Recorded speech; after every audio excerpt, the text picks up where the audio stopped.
2 दिन पहले प्रधानमंत्री मोदी ने बीजेपी के संगठन की सबसे बड़ी बैठक की है और अगले महीने 22 तारीख को राम मंदिर का भव्य उद्घाटन है और इस उद्घाटन के ठीक बाद 2024 का फाइनल शुरू हो जाएगा। या यूं कहें, मोदी और शाह ने जो 2024 का लोकसभा इलेक्शंस का जो खाका बुना है, जो खाका तैयार किया है, उसको अमली जमा पहनाने का खेल शुरू हो जाएगा। और 2024 की इलेक्शंस जीतने के लिए प्रधानमंत्री मोदी ने 3 पॉइंट्स, इन 3 पॉइंट्स में मोदी और शाह काम करेंगे। या यूं कहें, मोदी ये 3 हथियार चलेंगे 2024 का फाइनल जीतने के लिए।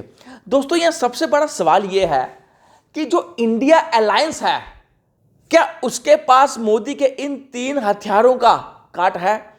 क्या इंडिया अलायंस के जो अनुभवी लीडर्स हैं, वो क्या मोदी के इन 3 पॉइंट्स को, इन 3 हथियारों को क्या वो काट पाएंगे? चाहे वो तेजस्वी यादव हो, चाहे मल्लिकार्जुन खड़गे हों, चाहे राहुल गांधी हो, शरद पवार हो, अरविंद केजरीवाल हो, ममता बनर्जी हो, क्या उनके पास इसकी काट है? इस पर मैं बाद में आऊंगा।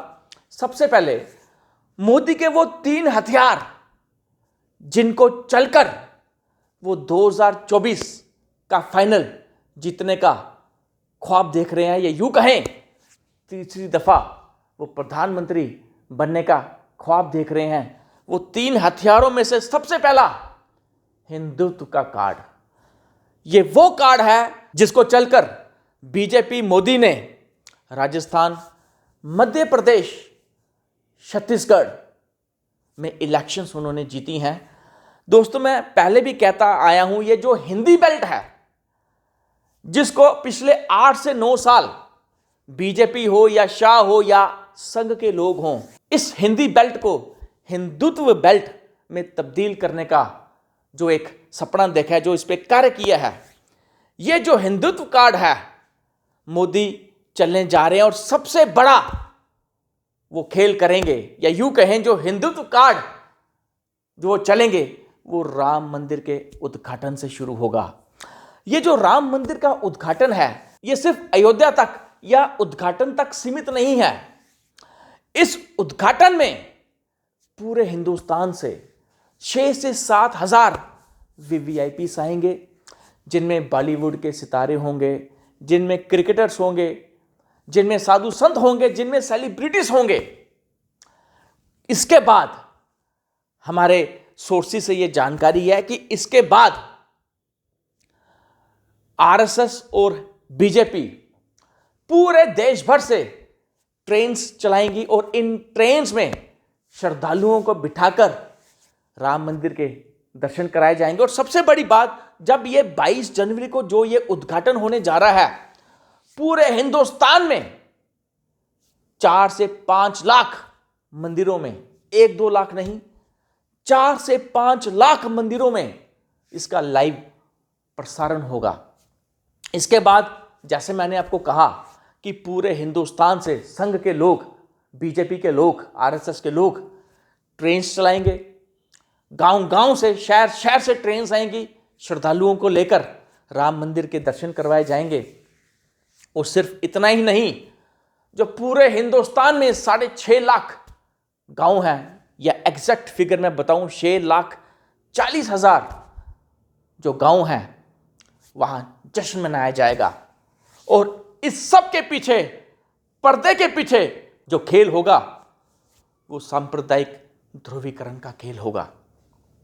दोस्तों, मोदी का जो दूसरा हथियार है, वो है डबल इंजन की सरकार।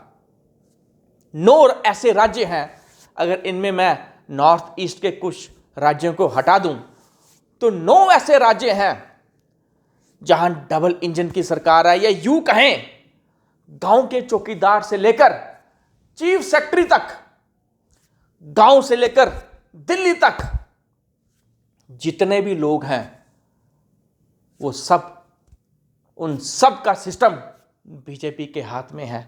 उन सब का कंट्रोल मोदी के हाथ में है। गांव से लेकर दिल्ली तक, गांव के चौकीदार से लेकर चीफ सेक्रेटरी तक और अंडर सेक्रेटरी से लेकर दिल्ली में कैबिनेट सेक्रेटरी तक, सब के सब, इन सब के सब का सिस्टम प्रधानमंत्री मोदी के हाथ में है, बीजेपी के हाथ में है।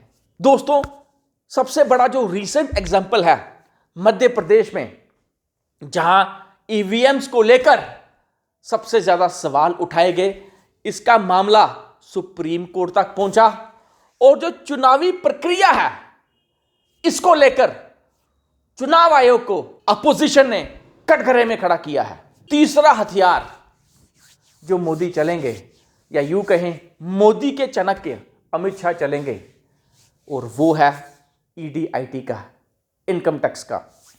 दोस्तों, यहां सीबीआई की बात नहीं करेंगे क्योंकि जो सीबीआई है वो लॉन्ग टर्म इन्वेस्टिगेशन जो केसेस हैं, लॉन्ग टर्म इन्वेस्टिगेटिव केसेस, उनसे वो डील करती है। लेकिन जो ईडी और आईटी है वो फौरी तौर पर कार्रवाई करती है।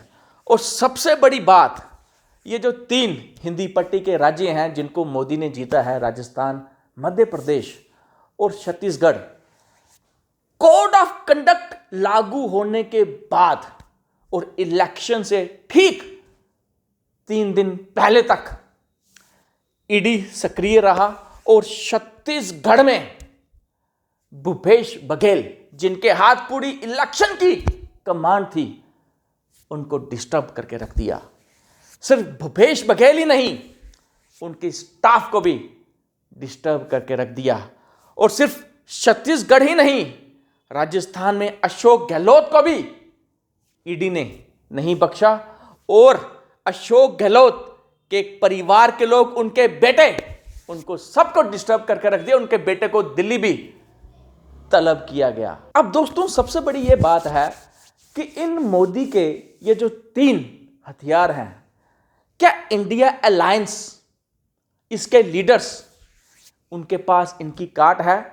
सूत्रों के हवाले से खबर है जो हिंदुत्व कार्ड मोदी का है, जो वो हिंदी राज्य में चलेंगे, जिनमें प्रमुख तौर से महाराष्ट्र है जहां 48 सीटें हैं, उत्तर प्रदेश है जहां 80 सीटें हैं, मध्य प्रदेश 29 सीटें, छत्तीसगढ़ 11 सीटें, राजस्थान 25 सीटें, गुजरात 26 सीटें, उत्तराखंड 5 सीटें, असम 14 सीटें, हरियाणा 10 सीटें।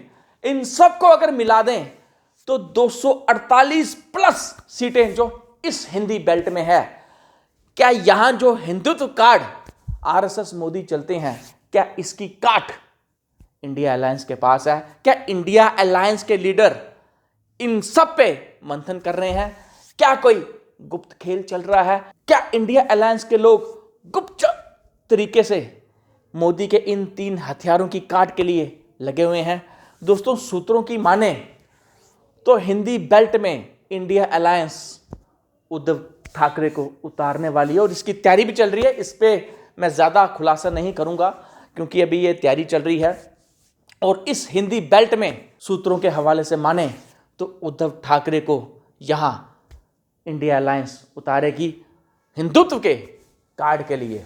और जहाँ तक ईडी आईटी का सवाल है, माना जा रहा है इस पे इंडिया अलायंस ने एक बहुत अनुभवी लीगल टीम को तैयार किया है, जिसमें अभिषेक मनु सिंघवी, कपिल सिब्बल जैसे शानदार एडवोकेट्स हैं। और जब सुप्रीम कोर्ट में चंद्रचूड़, डीवाई चंद्रचूड़ जैसे चीफ जस्टिस मौजूद हों तो ये माना जा रहा है कि अगर इसका अच्छे से संज्ञान लिया जाता है तो जो चीज़ें हैं काफ़ी हद तक जो एक सही पटरी पर आने के चांस हो सकते हैं। अब दोस्तों, सबसे बड़ा सवाल यह है कि जो इंडिया अलायंस है, इनमें एक कोर कमेटी है, एक कोर टीम है, जिसमें शरद पवार, मल्लिकार्जुन खड़गे, राहुल गांधी, सीताराम येचुरी, ममता बनर्जी जैसे अनुभवी लोग हैं। और ये माना जा रहा है ये जो कोर टीम है, ये इंडिया अलायंस के जो बाकी के अनुभवी लीडर्स हैं, बेस्ट लीडर्स हैं, जैसे केजरीवाल साहब होंगे, अखिलेश यादव होंगे, तेजस्वी यादव होंगे, इनके साथ संपर्क में एक कोऑर्डिनेशन इसमें चल रहा है कि मोदी के इन 3 हथियारों की काट क्या है। इन पे एक एक बहुत बड़ा मंथन, एक प्लान या यूं कहें इंडिया अलायंस में चल रहा है। और अगर इनमें सहमति बनती है, जैसे अगर हिंदी बेल्ट की सीटें मिला ली जाएं, 300 प्लस सीटें, 350 प्लस सीटें अगर यहां 1-to-1 फाइट होती है,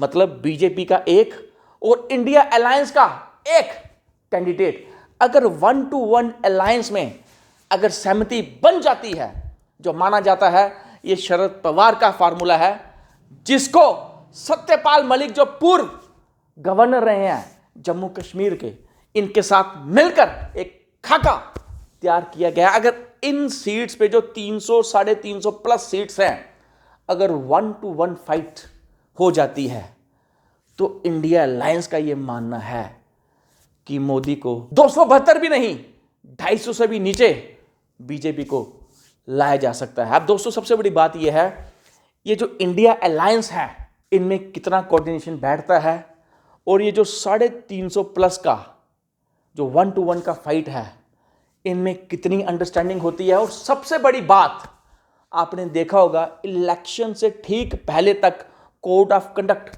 लागू करने के बाद भी जब ईडी-आईटी सक्रिय रही हैं, इनमें इसको रोकने के लिए इस बार, क्योंकि हमारे जो सोर्सेस हैं उनकी माने, जैसे ही इस बार कोड ऑफ कंडक्ट लागू होगा, ईडी-आईटी बहुत ज्यादा सक्रिय हो जाएंगे अपोजिशन लीडर्स के खिलाफ।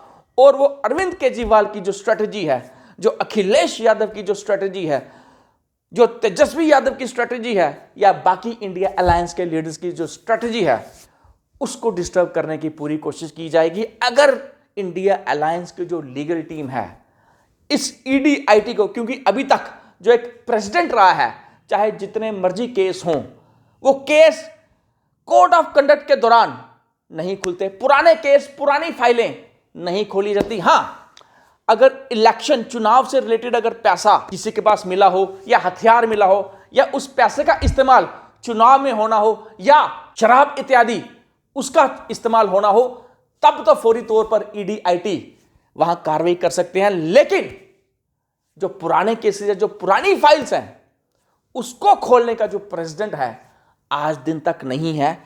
इस प्रेसिडेंट को कायम रखने में अगर लीगल टीम कामयाब रहती है, अगर उद्धव ठाकरे हिंदी बेल्ट में मोदी की काट के लिए अगर उनका जो चुनाव अभियान है वो कारगर रहता है, अगर जो 350 सीट्स पर 1-to-1 फाइट का जो फार्मूला है, जो खाका तैयार किया जा रहा है, उस पर कोऑर्डिनेशन बरकरार रहता है, तो फिर जो पॉलिटिकल एनालिस्ट है, अगर उनकी माने, तो मोदी, बीजेपी 250 से भी नीचे इंडिया अलायंस उनको लाकर खड़ा कर सकता है।